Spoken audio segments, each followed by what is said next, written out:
Hey guys, thanks for joining us. I am Sean from Craft Elements, and I have a little helper working on this video today. Do you want to say hi?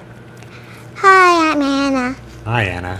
All right, so she really does like to do some resin artwork, and we have some new wide format, larger, okay, Vanna White, large format resin silicone molds. And these are cool because these are silicone molds with integrated lips that are really specific for resin only rather than resin and wood like most of our products. Most of our products are very thick, tall, large for making charcuterie boards and tables and things like that, whereas these are really only for, he's just cracking me up. These are really only for resin. You can certainly use wood in them, except you'd have to plane your wood pretty thin. The tops of these are, by tops I mean the distance between the lower plate and the top of the mold is about 3/8. This one's 1/2 inch. So you'd need fairly thin wood if you wanted to encase wood in here first with the resin. Otherwise, these are great for just resin. You can certainly use resin and wood. But what are we doing? Oh, go ahead. Also, there's only edges. So The lips. yeah, so there's a lip, but like it's not like a flat one where you can just like pour to make like a circle. Right. It has a lip, Yeah. and it has a little bigger circle in the middle. Yeah, these are all molds with lips. Typically, they're like a 1/4 inch lip as far as width, and they range in total height of 3/4 height to 1 inch height. So depending on the mold you're looking at, I would definitely check the specs first. But yes, these are basically tray molds. You'll end up with a flat surface and then a raised lip around the perimeter. And this is 11 1/4 by 11 1/4. That's a square. I think this is 14 1/4 by 6 almost 7 inches. So 14 1/4 by 6 3/4. And it's an oval. Yeah, it's called a stadium, but yeah, people would call it an oval. And then we have our 10 1/2 inch circle, which ends up being total height of 3/4 inches at the lip, 3/4 inches high at the lip, and then the lower point I think is 3/8. What one are we using today? You want to do a circle, right? We wanted to do resin on a circle. All right, let's do it. So we'll put these guys aside. We've pre-mixed some casting resin in some fancy colors that she specified. All right. And now obviously when you have a lip, a lot of people will pour the color around the perimeter just to make the lip a solid color, and then they'll do the rest in multiple colors. You know, we're working with a kid here, so just be patient, but this is how it works. Let's pour some resin and then we can get to demolding this. Okay? And by the way, we did spray a mold release in this first, right? Which is a spray that we did before, and we do that because it takes about 10 minutes to set.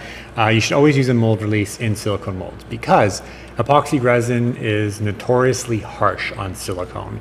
The exothermic reaction, the heat generated by the exothermic reaction and the chemicals themselves in the epoxy gently, slowly eats away at silicone. The silicone mold release not only allows you to remove it from the mold easier, it protects the mold. You know, you might only get 7 or 8 pores out of this mold if you don't use a mold release, where you could get 20 or 30 if you use a mold release. Silicone molds do not last forever. Anyone that tells you they do is crazy, but they do not last forever, especially if you're using epoxy. Now, if you're using a urethane resin, like something from Aluminite, which is a urethane resin, they are very gentle in silicone molds. So, I mean, your silicone mold could last close to forever in that case. You're doing the hand movements. It's just something to keep in mind before you go and pour this epoxy, that we have a silicone mold release in there. All right, you decide what colors you want to pour. Let's do it. So, this is a really good color, so I'm gonna pour this one in first.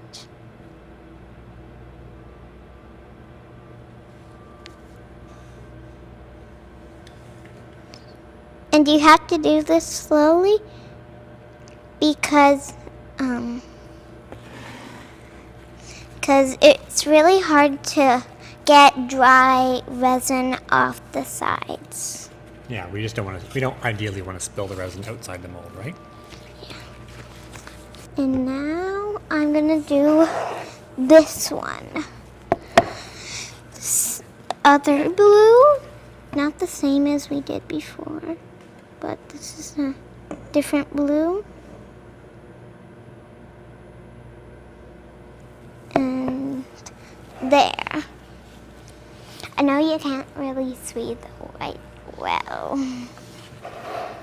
You gonna put the colors on the top now? Yeah, and you can put the colors on the top too. So I'm gonna start with a little bit of this, and then a little bit of this. And don't do it too big, or else you won't have room. And I'm gonna do some of this. And, oh, I've already done that. And then I'm gonna do some of this. And next, I'm doing the big reveal.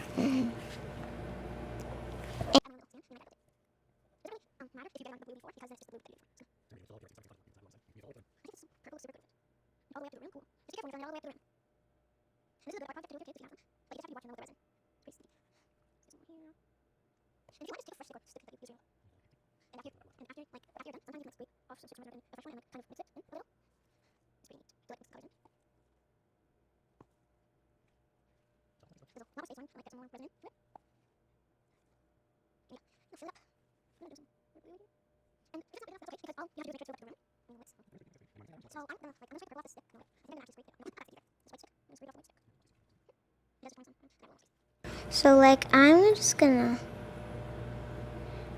do little lines and get some color moving in it. I think the purple and the blue look really good with the white mixed together.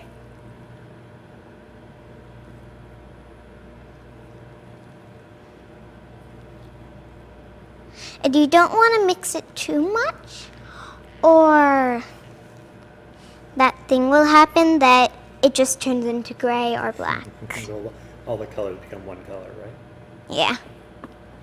Also, if you had like a, something that you wanted to do like a craft, like if you had a flat mold with no lip, just like flat, you could like maybe pour some resin in. You could like take some decorations and flip them over upside down, and then, no wait, I don't know, but you could make like a pretty one with like colorful resin and some decorations flipped up or down. I don't know. I think you did a really good job on this. What do you think? Yeah, I think I did. Yeah? So what do you want to say? Maybe once it's set, we'll come back and we'll demold it? Yep. Definitely once it's set, we'll come back and demold it. All right. We'll see you soon, right? Bye. Okay, we're back and it's the next day, right? And what are we doing now? We're taking it out of the mold. We're demolding.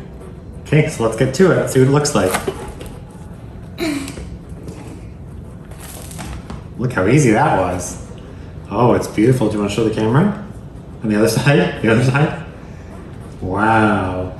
Okay, so if you want to shop some of our silicone lipped molds, you can do so at craftsedelements.com, as well as any of our other molds. Happy making. Bye.